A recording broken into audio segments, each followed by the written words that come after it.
BMW unveiled their £31,000 World Superbike homologation special last week, the M1000RR. And if you add the M Performance Pack for about £4,000, that takes the total to £35,000, which is pretty much the same price as Ducati's own superbike special, the Panigale V4R.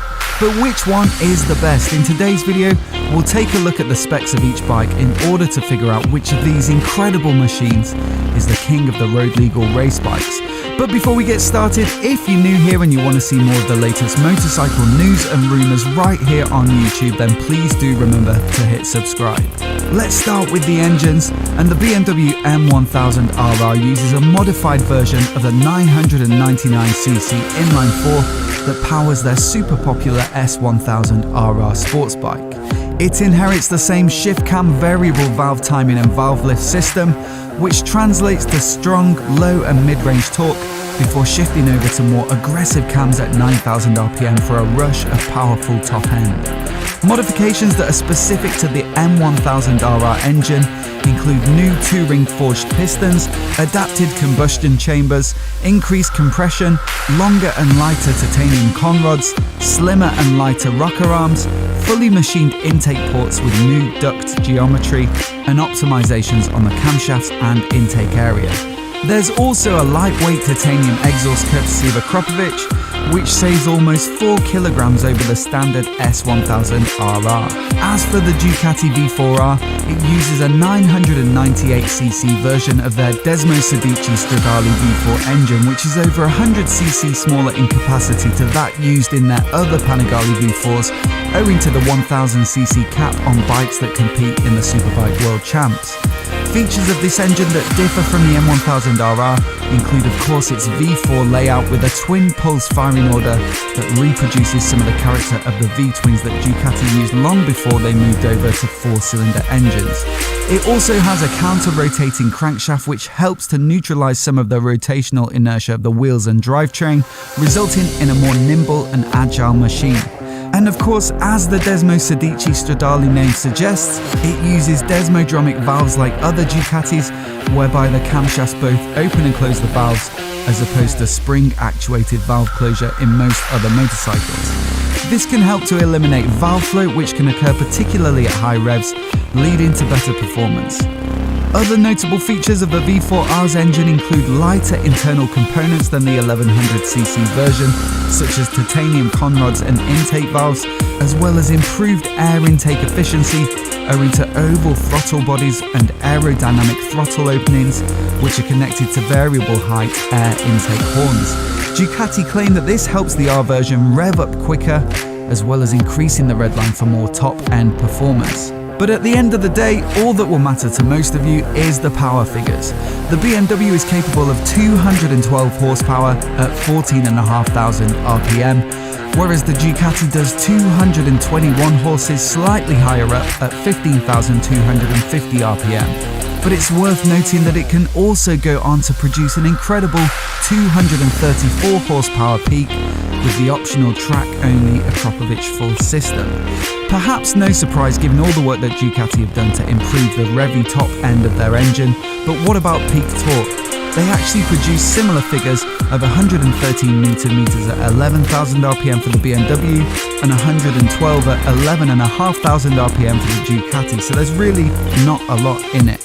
Perhaps the shift cam tech makes the M1000RR more usable below the 9,000 RPM at which it changes, and you can see from these dyno charts from Cycle World that at 6,000 RPM the BMW makes about 80 horsepower, whereas the Ducati is around the 70 horsepower mark. But ultimately, these bikes are built for the track where they'll be operating high up in the rev range, so this one has to go to the Ducati for its superior peak power. The difference in engine layout will also affect the sound of the two bikes significantly.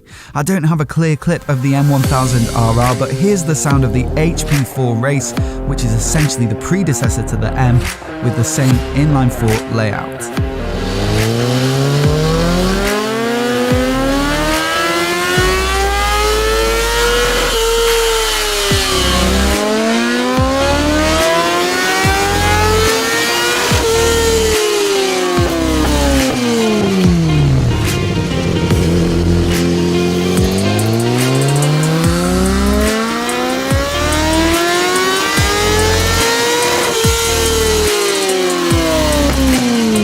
for comparison, here's a clip of the V4R on the dyno as well.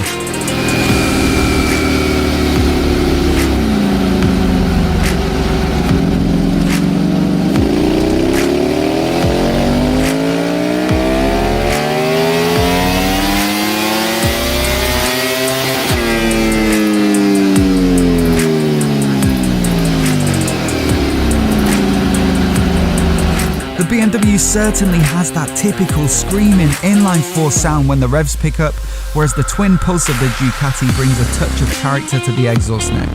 Let me know which one you think sounds best in the comments below.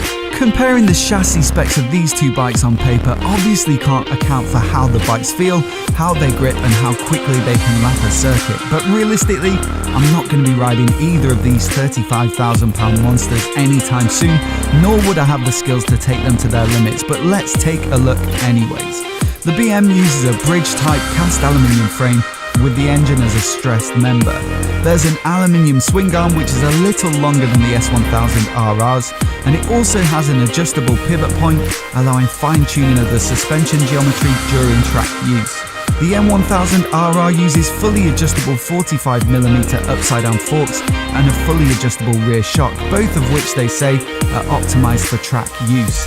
And as standard, it comes with BMW's M carbon wheels, which are 1.6 kilograms lighter than the standard aluminium wheels, which are already 1.7 kilograms lighter than the previous generation. BMW say that these super light wheels translate into improved agility and riding dynamics. As for the V4R, it uses the same front frame system that Ducati introduced on the standard V4, predominantly using the engine for structure and with the front frame, subframe and swing arm pivot attached at various points. But the front frame specifically used on the V4R has machined sides which help to reduce weight whilst maintaining rigidity. As with the BMW, the swing arm pivot point is adjustable, although Ducati uses a single-sided swing arm as opposed to the double of the M1000RR. You could argue that tyre changes can be easier with the single, whereas the double could be lighter and stiffer, but ultimately Ducatis just look right with a single-sider. The suspension of the V4R comes from Öhlins in the form of their pressurized 43mm NPX 25/30 forks with titanium nitride treatment on the stanchions to reduce friction and look cool. The shock is their fully adjustable TTX 36 unit. Now it's worth noting that the road-going equivalents of both bikes are equipped with electronic semi-active suspension that uses data from the bike sensors in order to adjust damping front and rear on the fly. But neither of these much more expensive bikes use that technology because it's currently banned in the World Superbike Technical Rulebook. The V4R comes with Marcassini's forged aluminium wheels which, like the carbon wheels on the BM, ought to be pretty light, contributing to a slender dry weight of 172 kilograms or 193 wet.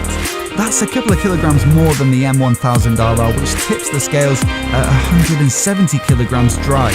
But the Akropovich race system that adds the extra power to the V4R also sheds a good few kilograms to bring that dry weight right down to 165.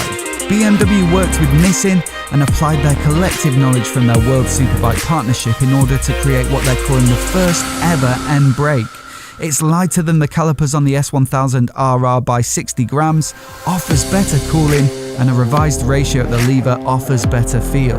It also looks pretty bling in a blue anodized finish with M logo, and the blue finish is carried over to the two-pot rear brake as well. Ducati, on the other hand, have gone with the tried and tested Brembo stylomer calipers and on larger discs too. 330mm at the front and 245 at the rear to the 320 and 220 of the BMW. With all that horsepower and braking power on hand, stability going into and out of corners is paramount, with many manufacturers now adopting aero winglets to create additional downforce on their top-end sports bikes. These two are no different, with the M1000RR using a design developed both on track and in BMW's wind tunnel, capable of creating 11.3 kilograms of downforce at 250 kilometers per hour. Ducati, on the other hand, claim that their winglet design creates more downforce than their MotoGP bikes, with the monoplane wings on the V4R quoted as 30 kilograms at 270 kilometers per hour. That's significantly more than the M1000RR at a roughly equivalent speed. These homologated superbikes are absolutely rammed with the latest tech, and although I can't vouch for the effectiveness of their specific implementations, in terms of features the two bikes are matched pretty closely. Both use a TFT dash, of course, which incorporates a GPS lap timer for track use, as well as a pit limiter. There are riding modes, power modes, corner and traction control and ABS, wheelie control, slide control, launch control and engine braking control settings on both bikes. And in terms of mechanical tech, they both get an up and down quick shifter and lightweight batteries. There's really not a lot in it, but the BMW edges this one with a few creature comforts that you might not expect on a track-focused rocket. Both bikes have self-cancelling indicators, but the M1000RR adds cruise control and heated grips for those chilly winter commutes.